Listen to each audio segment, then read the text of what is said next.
धर्म संप्रदाय पृथ्वी पर अभिशाप हैं, और जब आप देखते हैं कि पोप लाखों फ्रैंक्स और डॉलर अपनी यात्रा के लिए अलग से रखते हैं, जबकि वे उससे बहुत कम में काम चला सकते हैं और उस धन से उन देशों की मदद कर सकते हैं जो भूखमरी के शिकार हैं, आप मुझे ये मानने के लिए सहमत नहीं कर सकते कि इस प्रकार के कार्य करना क्राइस्ट का उपदेश है।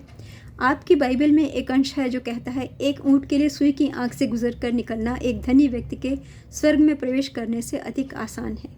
वेटिकन निश्चित रूप से पृथ्वी का सबसे अधिक धनवान गिरजाघर है, और फिर भी पादरी लोग गरीबी की शपथ ले चुके हैं।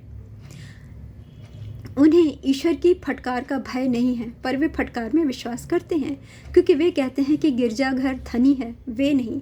यह केवल शब्दों का जाल है, क्योंकि वे ही गिरजाघर बनाते हैं। यह किसी अरबपति पिता के पुत्र द्वारा यह कहने जैसा है कि वो धनी नहीं है, केवल उसके पिता हैं। गिरजाघर ने बाइबल में निहित धन के विषय में जो अंश है उसे बदला नहीं है, उसे अपने लाभ के लिए प्रयोग कर लिया है, क्योंकि यह बेहतर नहीं है कि अमीर लोग गरीब हो जाएं और गिरजाघर को लाभ मिले।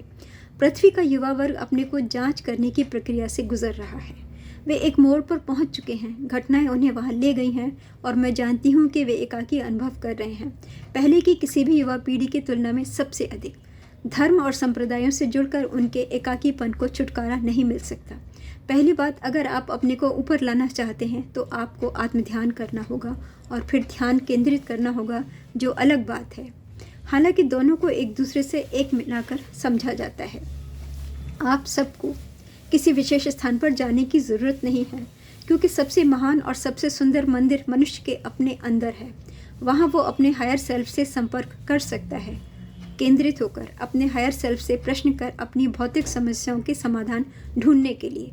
लेकिन कुछ लोगों को दूसरे मनुष्यों से संप्रेषण की आवश्यकता होती है, अपने जैसे, और वे इस उद्देश्य के लिए आपस में मिल सकते हैं। उनमें जो अधिक अनुभवी हैं वे उनका मार्गदर्शन कर सकते हैं, लेकिन कभी भी किसी को मास्टर का पद धारण नहीं करना चाहिए। मास्टर 2000 साल पहले आए थे, या बल्कि मुझे कहना चाहिए मास्टरों में से एक, लेकिन लोगों ने उन्हें क्रॉस पर टांग दिया। हालांकि करीब आपके 300 सालों तक उनके संदेश का पालन किया गया, उसके बाद उसे तोड़ मरोड़ दिया गया, और अब पृथ्वी पर आप उस मोड़ पर पहुंच चुके हैं जो 2000 साल पहले वाले से भी बदतर है। युवा वर्ग जिसका मैंने अभी वर्णन किया आपके ग्रह पर बढ़ रहा है, और धीरे धीरे कई बातें जिनका मैंने जिक्र किया उनकी सच्चाई को महसूस कर रहा है। लेकिन उन्हें अपने प्रश्नों के उत्तर पाने के लिए अपने अंदर झांकना होगा। उन्हें कहीं और से सहायता आने की प्रतीक्षा नहीं करनी चाहिए, नहीं